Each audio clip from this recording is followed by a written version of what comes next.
just to validate, to normalize these experiences. That's why I share and talk about stuff. And honestly, it's really fun. And like, it's the best conversations. You're listening to the Let's Talk Marketing podcast hosted by me, Katya Allison. So what have you gotten yourself into? In short, a good time, great conversation, and a little bit of learning along the way. Through insightful interviews with top marketers, entrepreneurs, and thought leaders, I explore the latest trends, techniques, and strategies in the world of marketing. I am here to offer you engaging and informative discussions to help you stay up to date on the latest trends and also take your marketing skills to the next level. In this episode, we are covering branding and marketing yourself with my good friend, Johanna Voss.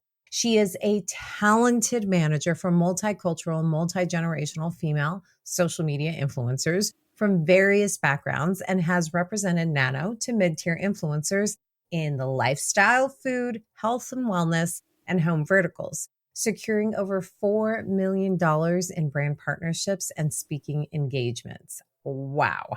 Now, prior to being a talent manager, Johanna worked on presidential campaigns for Hillary Clinton and John Kerry for more than 7 years. She's adventurous, a world traveler, and just a good time to talk to.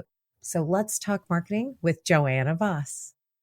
All right. Welcome to Let's Talk Marketing. I'm just going to call you Joe because we're that close. And it was the nickname that you didn't know that I had for you as well.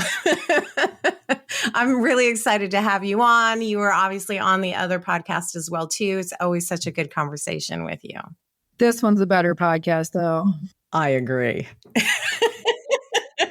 Today, we're going to talk about branding and just kind of marketing yourself. But before we dive into that, let's get to know you a little bit better. So I want to hear, what was your first marketing role or what you would consider marketing role? And then what's your current role now? I've never had a traditional marketing thing. If you look at my LinkedIn, there's nothing on there that says marketing. But let's be honest, kind of like always be closing, everything is marketing, especially now because we're all selling ourselves on the internet, on socials, on LinkedIn as an expert in the space. So my first marketing role was actually my first job out of college. I worked on political campaigns. Not only my first marketing role, but also my first sales role. Like I've basically always been in marketing and sales. I didn't realize that till you asked me this question, but I worked on John Kerry's campaign. Actually, before that, I worked at the University of Oregon doing environmental campaigns. So like clean air, clean water. So you're marketing clean air and clean water. And then I moved on to candidate-specific campaigns. Those are my first marketing roles. From politics to talent management, huh? Because that's what your current role is now. My current role is I'm a talent manager with a detour to being a health coach, a travel person. So yes, lots of circuitous ways to get where I am, but very happy to be here. And I believe for a very long time in the future, we'll be a talent manager. I love it. What do you currently love about what you do? But also, what would you pluck out of it if there's anything you could pluck out? I love all of it, except for a few things. I love the negotiation. I don't like when agencies and brands pay late. That's very annoying. And I don't like rude people. Yeah, so true. So true. Consistent feedback.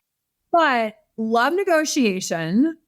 I love that, for lack of a better word, sparring, not necessarily to imply that all brand partner negotiations are that sparring, but I do love that. Hey, we want the client. We want your talent. We've got this scope of work and this much money in XYZ. And I'm like, ooh, okay, well, how about this? This would be a better scope of work because of the content would perform better in these platforms. And this would be the rate. Okay, we'll take 85% of that. And how about we meet in the middle of this number? And I'm like, ooh, okay, yeah, I really enjoy that. I'm that person now when you go out to a bar and like I'm with friends or I'm somewhere, like I always use this example of buying a mattress is I'm like, basically, what can I get for free? Or what can I negotiate down? I just will like try and talk my way into as much, not like free stuff, but just get as much as I possibly can. And I like that. I'm hearing you say that there is a deal to be uncovered. I am that way when I walk into T-Mobile and I'm ready to upgrade my phone. Yeah. There's always a special out there because they don't want you to walk out of the door with nothing. Right. Then they get nothing. Yes. And like, what's it to them to give you an Apple Watch? So totally. That's awesome. Yeah, exactly. So I do love the negotiation part. I'm in a space right now where my community, people like yourself, Tammy Neely, Katie Stoller, Taylor Barrington Booker, Nicole Hampton, there's just so many, Molly Tracy, there's so many good people in my world that I love. And it's cool to support them, to connect, to like mastermind, have ideas. It's great to be in community with these other women who fully support, engage. They're funny. Like there's a relatability. I really, really enjoy that. And then same for my talent. I love my talent. I love the women that I get to represent. And we are intimately involved in each other's lives. And I love, similar to campaigns, there's no typical day. Like I have no idea what my day is going to be like. It's just super fun. It's never a boring day. So the only thing you would pluck out is late payments. Mm-hmm. I would plug out late payments. I would pluck out, if this makes sense, I have one of my talent who lives in Denver, Yvette. I would love all my clients to live nearby so that we can hang out more. That would be really, really cool. And I wish I could just be there more for them in person for shoots or hanging out, or just whenever we get together, we always have the best ideas and brainstorming and like creativity and stuff. Plus, it's just super fun to create content with them. So I wish we all were closer. So I'd pluck out their locations, I guess. Yes, I would change where all of my talent kind of is centralized. I would imagine that you have to really stay up to speed on everything that's happening. I'm curious which social networks you leverage, if you leverage social networks for this, for education, inspiration, and entertainment. So do you leverage social networks for any of these three things? And which ones are they? And if you don't, how do you actually get inspired and are entertained and keep on educating yourself? So Instagram and LinkedIn.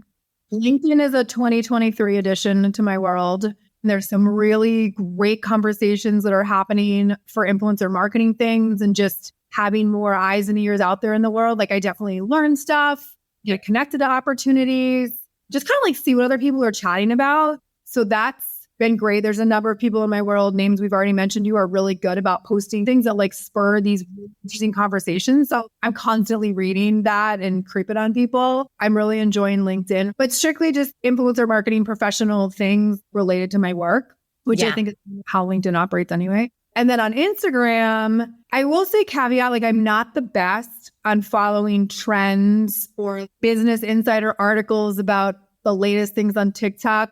I read a ton of news. I don't read a ton of news about this industry, and I don't have a real good reason why, but I'm trying to read and learn stuff. I'm also kind of like, okay, well, maybe that's a hot article, but let's just kind of wait and see what happens. Let's just see how the rollout is. Instagram's like, we have this new feature. Okay, well, let's just give it time and see if it has traction. Yeah, exactly. But yeah, reading a lot of stuff on LinkedIn is very helpful to learn like what people are talking about and just checking in with other talent managers and brands and agencies and what they're experiencing or what they're seeing. Gosh, there's been a rise in requests for like UGC, user generated content. What do I need to know about that? And then on Instagram is definitely where I go for creative inspiration. I wouldn't say I go there for it, but I get it from the platform all the time. So saving ideas, saving real ideas, like seeing what other people are doing. I live in Denver, so like I find out a ton of stuff on Instagram about things that are happening in Denver, cool restaurants, bars. So yeah, education in that regard. I do look to Instagram in that regard for education. And of course, entertainment, because who doesn't love a good, funny meme? I also like that you go for just education and inspiration on Instagram as well, too, because I tried to start to watch the news recently. And I'm like, this is just kind of on repeat. But what I like about Instagram is that it bubbles up top news. And when you see consistency, then I dive into it. And then I know what I really want to sink my teeth into. So I kind of use it as inspiration to education. Are you ready to dive into Let's Talk Marketing? Because we're going to talk branding and marketing yourself. This is why I wanted you on here, because I think that you do an amazing job. As a talent manager, you have to really put yourself out there. You do such a great job at sharing about yourself, sharing about your business, and sharing about your creators, right? That are part of your roster. So how much time are you spending, though, on marketing yourself and your business? What does that look like? All the time. Because I think exactly what you're saying is like, I am aware that everything I do that I share about, a negotiation tip, behind the scenes clips from a video shoot with a client, hanging out with a client, snapping a screenshot of being on Zoom with all my clients, sharing about my talent because I've been working for myself. I think I'm in my 13th year as an entrepreneur, just sharing kind of like, here's how I go about my day. Here's how I manage my time. Because people are always watching. There are voyeurs out there of the good kind who are clients, brands creeping on talent without engaging months out from a campaign. People who watch me and will message me and be like, I am not ready to work with a manager yet, but I hope when I do that you're still taking clients. You're such a great hype woman. Like, I'd love to have someone like you in my corner. I get messages like that all the time. So I know people are watching and paying attention.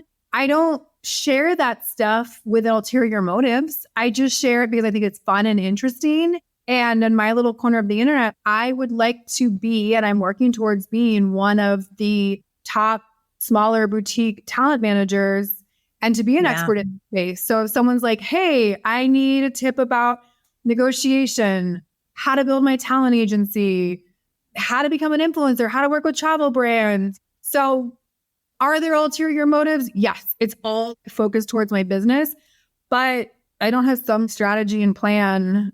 I share because it's interesting to me, and I am like an extrovert, enthusiastic person. So like, I love that kind of, hey, here's what I'm up to. And like, I don't mind talking about stuff. And then I know the things that being a talent manager, like, people have so many questions. Just to validate, to normalize these experiences, that's why I share and talk about stuff. And honestly, it's really fun. And like, it's the best conversations. That's so true. What I hear you say is that it's about this where personal branding meets authenticity. It sounds like you have a purpose, and that's what drives the outcome of your branding, whether you call it that or not. You know the questions that you want to be able to answer. And it seems that you don't go against the grain of who it is that you are. You're not going to post something inauthentic that wouldn't naturally come up in a conversation that maybe you and I are having, or you and somebody else are having, or that you're talking about with your creators. And I think that's what really comes across. And this is why I love following you on Instagram as well, too, because it does come across in that way. I do wonder, though, did you go into it? Because you said you've been doing this for 13 years, and this is a great conversation for talent managers and really anybody that's even going into or thinking about going into marketing consulting. Because I think as marketers, everyone's always asking us questions. So it's prime for that. Because you've been doing this for 13 years, did you go into it intentionally knowing what you wanted to get out of it? At one point, did you realize, all right, this is where I want to go? Because I think especially as an entrepreneur, you could be led in so many different directions. How do you hone in on like, hey, this is what my brand is. This is what I want it to be. Any advice? Yeah. So you finally listen to all the people that have been telling you that you just need to like own it more and to stop being so behind the scenes, because what you have is valuable, interesting, and people want to know more about it. Was I intentional? No. When I started becoming an entrepreneur, I wasn't like, oh, we want to, you meet people that are like, I'm going to be an entrepreneur when I grow up because my whole family and my dad's side is like full of entrepreneurs. Not my story. I started it because I need to use my brain and make some money until I was like 3 years in, where I was like, I'm kind of an entrepreneur. Didn't really think about it. I'm very much just like, have idea, take action, figure it out and think about it after the fact. So I had just been doing all this, grateful that on the Venn diagram of what I like talking about, what I can talk about, overlaps with what's interesting to people who follow me on social. And I, kind of started as like personal and fun. We all did when Instagram came out. I was just a picture app. And so I had a client a couple of years ago who was like, you should share about your clients and your agency and what you're doing as a talent manager on your page. And I was like, okay, I think she told me that. I don't know if I took action right away, but I remember either she re-mentioned it or someone else said something, right? You need a couple nudges. And I was like, archived all my personal stuff. And then I just made it business related things, entrepreneurial related things from there on out. And it was about probably 9 months ago, fall of 2022. Shonda was like, the internet knows you as this talent manager space. If you Google my name, it's like all things related to talent management stuff, like articles or podcast interviews or whatever. She was like, you just need to own this space on the internet. And so I kind of was just like, oh, I could lean in, monetize my website and build content and continue to build my authority in this space of talent management and influencer marketing. Are there people out there who are already doing this? 100,000%. But they kind of own like little slivers of it. Influencer did a partnership 3 years ago and wrote a blog post about how I negotiate with a brand. And they wrote an article. And if you go to the rest of their site, it's like lifestyle content or home goods. Yeah. So there's no one person that owns all the topics or can be like a resource for all the topics. So she was like, literally, Google's just waiting for you to do this. You just need to lean in. I'm not from behind the scenes. I've had multiple people because I'm very much like a behind the scenes person. I don't want the attention and spotlight on me. And I've had a lot of nudges where it's like, you need to get out there. So it's just like a bunch of nudges over time. And it's easy, right? They always say like, you should do what you could talk about forever. And I could talk about talent management, running a business, influencer marketing, but also like kind of all related to marketing and branding. Yeah. Well, I think it really all goes back to authenticity in regards to like what works in digital. There's not one brand, not one person that's going to talk about all things. As popular as Gary Vee is, he still doesn't hold the space for all of the things, right? And I also think like your unique take on it is what people are subscribing to, you know? It's not just the topic, it's how you're dissecting it. It is also what is really popular on social media. That's, I think, how creators develop who it is that they are. They have a unique perspective and they're willing to take you behind the curtain. I think that you found a really great way of doing that as an entrepreneur too. And now you're a content creator. And I'm sure that you don't think of yourself as that, but you are a content creator. I am coming around to this. A lot of different things, but yes, I see that and I get it. And it's interesting to take the conversations I have to other people about branding and be like, oh, Johanna, you're a baby content creator as well, you know, growing my Instagram. And it's fun. I mean, I love it. Yeah. And I think oftentimes we think of content creators and think like, oh, they have to have like this massive following. Or in your case, I would think, no, I manage that talent. I am not like the talent, but you are both. And I think that you do such a great job of balancing both of them. I think one of the things from an outside perspective that I think that you also do really well is relationships. And not just because I met you a couple of years ago, but it is truly relationships. That's what I found in my career. It's making that genuine connection with people, checking in, not having an agenda. It's like, how are you doing? And I would imagine that that served you really well as a talent manager too. What do you say to the importance of having relationships for your brand or in marketing? I mean, you'll get nowhere without them in business or life, right? It is all relational, and be it the relationship you have with your audience and your followers. If you're a podcast host, the relationship you have with your listeners, relationship you have with your customers or your guests. If you're in the service industry or like a hotel or something or travel, me with my clients, me with the agency relationship. You know, if I have bad ones, my clients aren't getting any work. We won't have clients and I won't have an agency. So it'll be very quiet over here. So yeah, I mean, it's super cliche, but it really is all relationship building and connection. And someone works for an agency and then they move to a different agency and they bring all the talent that they really liked working with to that new agency. It's like, I've been following people through their careers where I'm just like, okay, hey, what's your new email address? Because here's my latest roster, you know, and just staying in touch with people and you know, just being top of mind and following up. And that only comes if you're good at relationships and just people enjoy working with you.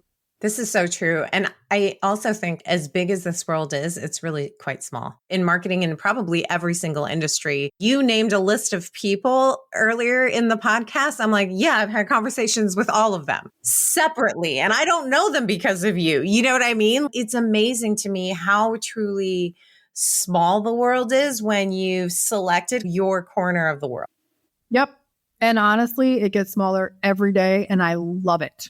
Yeah, it makes such a huge difference. I am such a huge advocate for relationships and also like being of service to people, I think is huge from like a branding perspective as well too. What can I do for you? I don't need anything, but at some point I want to go out there in the world and be of service to people. How can I help you. Where is your biggest need? And being able to help you will then help me maybe in the future if something happens. Like I've just seen this unfold, especially in the last month and a half, where it's mind boggling how simple it is. But also building out relationships, that takes time. This can sound so cheesy. It's a garden in life. It doesn't grow unless you water it. And you always have to be. And this is probably why I think of it as like being of service, right? Being of service to me is watering your garden. I do have a final question for you. If you knew then what you know now, what is the advice, marketing advice, advice in general that you give to yourself? I would say bet and believed in myself. I want to be clear. I've never not believed in myself and I've never not bet on myself. But I was very much like, well, let's do and figure it out. And like, it'll work out. Like, that's just basically been a life motto. There were times in my 20s and early 30s where I doubted myself and didn't give myself enough credit and didn't speak up enough and didn't take credit for stuff that I did. A woman in your 40s is like beginning your best years. I'm 44. That is truth. So that confidence, that clarity on speaking up for what I believe to be right and not being afraid, take that little step forward out of the group, raise your hand and speak up. And again, I don't want to imply I didn't do those things because I definitely did. Do it like with more intention around my own business and brand than was probably in existence when I started. Now I'm just much more like assertive and clear and intentional. And so I wish I had that just to have been a little bit perhaps more intentional. Yeah, would have been cool to see what I would have done with more of that in my 20s and 30s.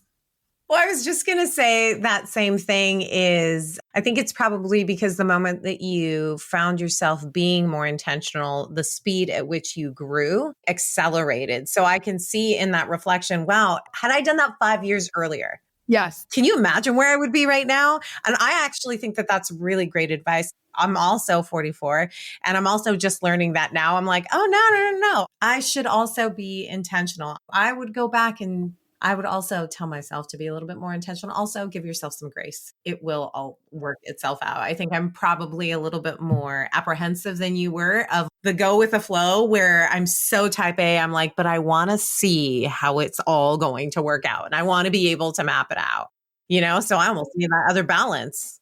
I mean, I'm a Pisces plus the belief of like, it's all going to work out. It's all going to be fine. I have been much more accommodating in a lot of areas in my life, like relationships and friends and job things. And I know people who know me when they listen, basically my mom, because she's going to listen to this, like, hi, mom, love you. We'll say hi to my mom too, because she will listen. Love the moms. Yeah, imagine if I had been less behind the scenes and a little bit out in front and sharing stuff, exactly to your point. Like, imagine what it would have looked like, because it all would have been good and it's all fantastic now. But yeah, there's definitely been a kind of like, I'm good, just behind the scenes, like I'm fine. And I am working on personal and professional stuff I don't want eyes on me. I'm like the connector, like bring everyone in the room, and I'm happy just to sit there and like watch everyone chat and connect. Like it brings me so much joy. I don't need to be the center of attention. And I think people confuse that because I am extroverted and loud, like speaking on their behalf, and just be like, no, I want no part of this. I'm happy to like watch my work unfold. It's a dance though. You know what I mean? It is definitely a dance. You don't always have to be out there in the spotlight to shine. Like you can shine even in I'm going to use air quotes for the behind the scenes, because behind the scenes is also what people see unfold. Well, I could truly talk to you forever. And I feel like we have 4 more podcasts in us just today alone. And not just because I've had 2 cups of coffee, but I appreciate you taking so much time and just kind of sharing your insights on branding and just everything. I just truly appreciate you. Thank you so much. You are so welcome. I am happy to share all my opinions on everything. I love it. I'll talk to you soon. Well, it is always a good time talking to Johanna. I want to give you those 3 takeaways that I took from our conversation. Number 1, building a personal brand and marketing oneself is essential to be successful in business, especially as a talent manager. And that means kind of sharing behind the scene moments, negotiation tips, and experiences to really be helpful and interesting for the audience that you're speaking to, that your brand speaks to. Being authentic and enthusiastic in sharing can really attract potential clients and make one an expert in the industry. And that's specific to talent management. But I do think that's really great advice that bridges over really any kind of industry or any job that you do. It's the personal branding side. Number 2, it's important to listen to feedback and take action on it, even if it's uncomfortable or outside of your comfort zone. Now, Johanna had described getting a few nudges from clients and colleagues to really share more about her business and her expertise. And eventually, she realized that she could own her space on the internet and build her authority in that field by being authentic. By leaning in and taking action on this feedback, she was able to really create valuable content and build on her brand. And the third and last takeaway is the importance of building and maintaining relationships. And friends, that's across any industry and really any job, not just influencer marketing or talent management. Good relationships can really help you grow your brand, bring in new business, and create opportunities for collaboration and connection. Really being genuine and authentic. I know sometimes we overuse it, but it's true. Checking in without any agenda or following up in some way to build and nurture relationships. The world is smaller than we think, and running into the same people is common. So being a good professional and enjoyable to work with, being approachable, it can lead to even more opportunities. Now, I'd love to hear the nuggets of insights that you walked away with from today's episode. So definitely be sure to share them with me on LinkedIn. Follow us on YouTube, Spotify, or wherever you listen to podcasts. Thank you so much for my podcast producers, Content Allies. You help me get each episode done. They are literally my right-hand people. It's not even like one person, it's multiple people.